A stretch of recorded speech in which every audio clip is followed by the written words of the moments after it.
Alan, tell us about this particular case involving chronic Lyme disease. Yes, I had a case that we recently tried at the Department of Industrial Accidents. It's a workers' compensation case. And my client was the caretaker of a large corporate estate that's located just outside of Boston. And he took care of the grounds and supervised the crew. And the estate abutted woodlands, and during the course of his employment, he received a tick bite. And as you know, tick bites can oftentimes lead to Lyme disease. And sure enough, within a few days of the tick bite, he started to experience some very profound physical reactions, including fever, pain, fatigue, etc. There was no problem in his obtaining workers' compensation benefits, and the insurance company for his employer has been paying workers' compensation benefits. However, as the weeks went by and the months went by, and he had the effective protocol of treatment for Lyme disease, his symptom complex never improved, in fact got worse. And it changed from the initial complaints to very severe complaints involving memory and cognitive difficulties, personality changes and mood swings, extreme pain in his head, light sensitivity, noise and external stimulus sensitivity, to the point that he could not be left alone at home without supervision. And he also came under the care of a specialist, a well-known specialist in chronic Lyme disease, with whom he currently treats, who initially had his practice in Connecticut and has moved to New York City. And he has been treating with this physician to the point where the insurance company decided they were going to challenge whether or not he was entitled to workers' compensation benefits. So we had a hearing at the Department of Industrial Accidents over whether or not he is disabled due to a Lyme disease problem, and whether the medical treatment, which in this case involved extensive antibiotic therapy, was a reasonable treatment for this type of condition. Now, what kind of legal strategy did you enlist? There were some twists and turns. There were some twists and turns in this case. Normally our legal strategy would be, because we have the burden of proof, would be to establish the claim. This case was a little different. It came into us as an established, recognized claim. What made it a little different is we were more on the defensive. We were trying to challenge the attempt of the insurance company to stop paying. And they came with evidence that the treatment, even though he did have a tick bite and he did have an early diagnosis of Lyme disease, that the actual disease of chronic Lyme disease really did not exist in the established medical community, and that his physician and his method of treatment that was prescribed by his physician was outside of established medical science. So the case became, in a sense, a trial on whether chronic Lyme disease exists in the medical community. And I came to learn that there is a great debate within the medical community, because this is a relatively new disease phenomenon. The treatments for it are more trial and error, and what works they stick with, and what doesn't work they don't stick with.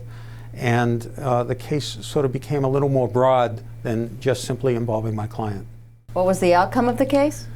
The outcome of the case was an award in favor of my client that he should continue to receive workers' compensation benefits, and that the insurer should continue to provide the medical treatment prescribed by his doctor. The judge, in his written decision, put a caution in there that he was concerned about the testimony from the insurance company's expert witnesses. However, because he felt that my client was getting some benefit from the treatment, he was not going to impact or upset that treatment, and hoped that my client and his family would continue, as they have been doing, to investigate any and all alternative methods of treatment that might provide him even more relief. But how does this exemplify how you like to practice law in the cases that your firm has? That's a good question. This case illustrates the variety of types of injuries or illnesses that might occur in a work setting. And at first blush, people might think a workers' comp lawyer or a workers' comp case is going to involve an injured back or an injured body part.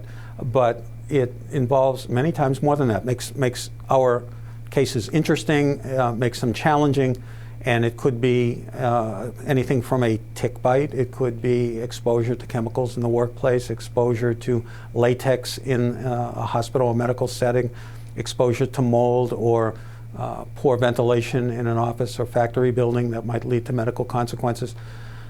So when we get up in the morning and we begin our day and we take a look at our caseload, we could be doing medical research, we could be doing legal research, we could be looking at unsafe products, we could be looking at unsafe working conditions. So we are exposed to a wide variety of areas of both medicine as well as law and science that keep us on our toes. Our role, first and foremost, is as advocate for our client. We are the voice of that client. We have to present their case in the light most favorable. The case that I just described to you that involved a disease that is controversial and a treatment protocol that is controversial forced me to stand back a bit because I got very close to my client and his wife. I'm very concerned about his welfare, and I did listen to the other side of the medical evidence, and I talked about it with my clients. I'm still not sure that is my real proper role as an advocate. I presented the case as strongly as I could on his behalf, but I learned not only about my client's position in this case, or his doctor's position, I learned more about what else is out there in the medical community, enough that it gave me some pause that I felt an obligation to talk to my clients to make sure they had all the available medical evidence and information so they could make the best judgments they could about his care. That's really not my role as a lawyer. I'm not a doctor, I'm not a social psychologist or a social worker. The science involved in this particular disease entity and the treatment of it is evolving. It could change tomorrow. And I wanted to make sure that they didn't lock themselves into a position that might ultimately not be beneficial for them.